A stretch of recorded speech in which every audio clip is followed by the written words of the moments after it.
All right, let's just dive right into this. This is a Code Ninja security advisory. I'm issuing an immediate, high-urgency alert right now regarding the active, in-the-wild exploitation of Oracle WebLogic Server.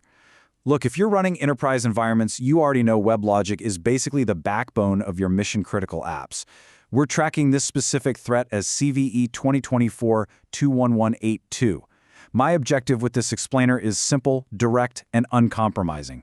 We need to get you the critical threat intelligence to force immediate mitigation across your network perimeter. We operate strictly under the principle of coordinated vulnerability disclosure. Why? Because, well, as defenders, you literally cannot protect your infrastructure against an attack vector that you can't see, understand, or quantify. So go ahead and hit the perimeter alarm, because here is the absolute bottom line. CVE 2024-2182 is under active, aggressive attack right now. As of June 1st, 2026, CISA, the U.S. Cybersecurity and Infrastructure Security Agency, has officially added this to their Known Exploited Vulnerabilities catalog. Now, if you work in threat intel or compliance, you know exactly what that means. It elevates this from, a routine patch management ticket just lingering in your backlog to an immediate 4-alarm security priority. Threat actors aren't just probing anymore, they are actively scanning for and actively compromising enterprise systems using this exact vector. If it hits the KEV catalog, it means the weaponization is real, the damage is proven, and honestly, your time to respond is basically evaporating. Now focus your attention on this number, 7.5. That is the CVSS 3.1 base score assigned to this vulnerability. To the untrained eye, a 7.5 is categorized as high instead of a 9 or 10 critical. But do not let that mid-tier score lull you into a false sense of security. In practical terms, lower scores often lead to, deprioritization in security operations centers. So let me translate what this actually means for the boots on the ground. This flaw allows complete, unmitigated system compromise with zero privileges required and absolutely zero user interaction. It's an unauthenticated, highly reliable, and easily exploitable network attack. It can be entirely automated by a script. If your port is open and accessible, an adversary can own the server in milliseconds. No joke. And the sequence of events here really brilliantly illustrates a core systemic failure we're dealing with across the industry today, and that is enterprise patch latency. Let these dates sink in for a second. Oracle originally disclosed and patched this vulnerability way back in their July 2024 critical patch update. By November 2024, reliable proofs of concept were just circulating publicly on the clear web, handing adversaries the exact blueprints they needed to build their automated exploitation pipelines. Fast forward nearly 2 full years to June 1st, 2026, CISA finally adds it to the KEV catalog and mandates a strict federal remediation deadline of June 4th, 2026. This nearly 2-year gap, that is the exact operational window attackers are exploiting right now.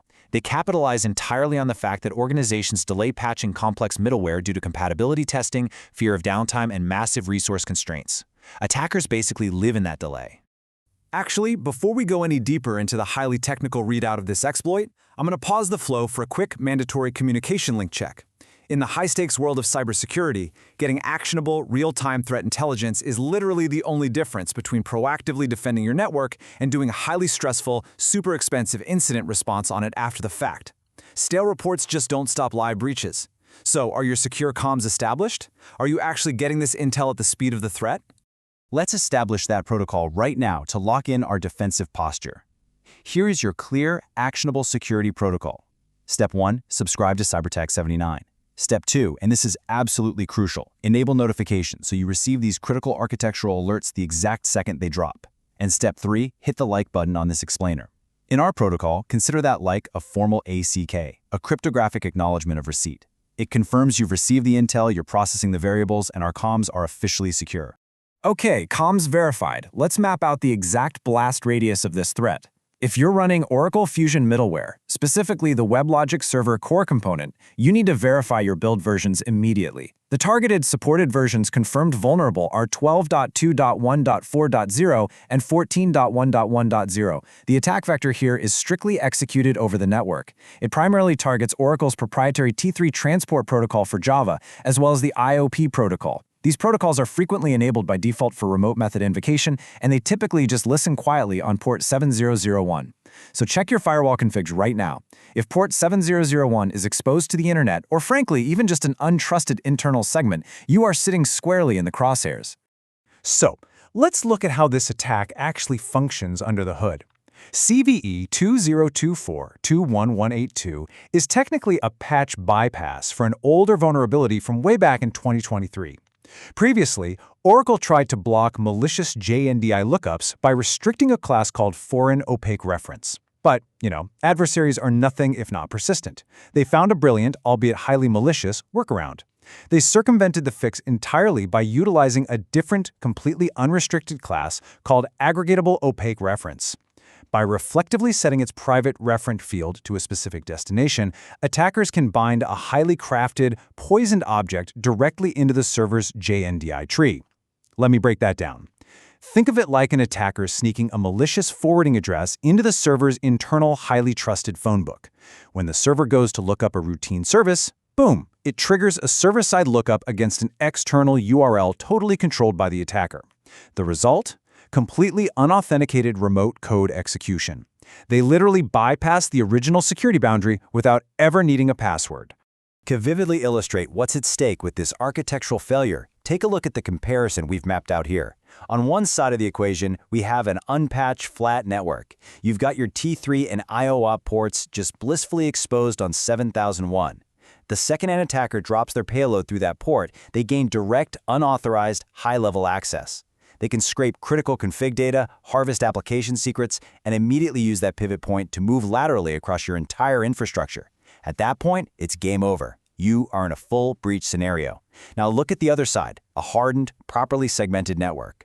The July 2024 patches are fully applied. Connections to port 7001 are explicitly restricted via strict IP-based access controls.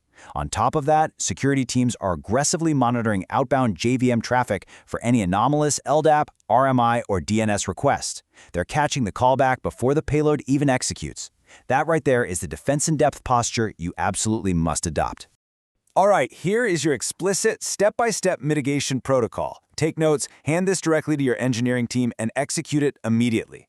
Step 1, thoroughly inventory your infrastructure. Look, you can't patch what you don't know exists. Find every single WebLogic instance, both internal and external, and keep a really close eye out for shadow IT deployments. Step 2, apply the July 2024 or the subsequent cumulative October 2024 critical patch updates directly from Oracle. Step 3, if your business logic dictates that you just cannot patch immediately, you absolutely must restrict network access to T3 and IIOP. Implement WebLogic connection filters and edge network firewalls to ensure only explicitly trusted known IPs can communicate on those specific ports. And finally, Step 4, for an added layer of defense, make sure your Java development kit, your JDK, has the parameter com.sun.jnd.ldap.object.trust_URL codebase explicitly set to false. That effectively breaks the remote code base execution leg of the whole attack. Now, some people might pause here and ask a very reasonable question. Why do we detail the exact, deep-level mechanics of these critical exploits in a highly public explainer? Why give out the playbook, right? Well, the answer is foundational to our entire philosophy. Users need to know to protect their systems. Silence favors the adversary. We have to understand that the threat actors already have the proof of concept. The syndicates already have the automated scanning tools deployed globally. By practicing true coordinated vulnerability disclosure and sharing this exact technical intelligence with you, we fundamentally leveled the playing field.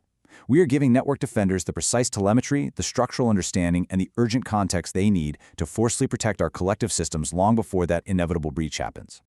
And that officially concludes this advisory. Your next steps are crystal clear. Implement the mitigation protocol immediately. Verify your network perimeters right down to the port level, and continuously monitor your outbound logs for anomalous lookups.